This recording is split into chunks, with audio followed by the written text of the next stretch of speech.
This is special because of the topography, the way the site is set up. There's a great slope from the street to the rear of the property, which allows you to raise the entire building as high as possible and to maximize the view.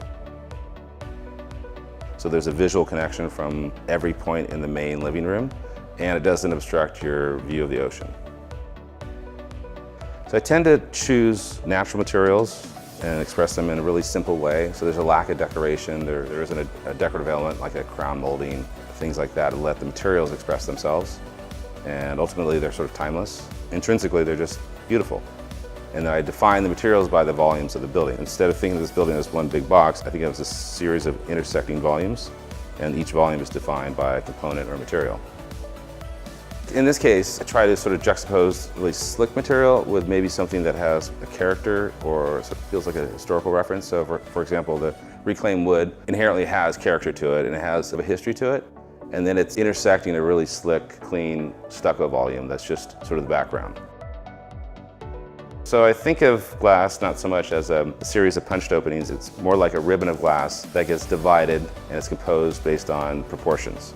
Or it's composed based on a view. So there's corner glass, and you want to maximize the view by eliminating the post, but structurally you need to find another way to support the building, and that will also dictate how the windows are sort of broken up or composed.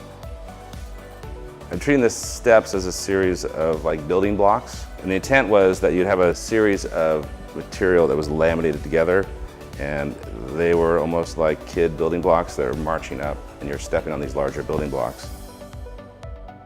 So the kitchen goes back to that open living plan. It's just an open, simple kitchen. I like to cook, so I like to be connected to the living space, and so the cook is engaged with the guests. Everybody can have a conversation and they don't feel like they're disconnected to the living space.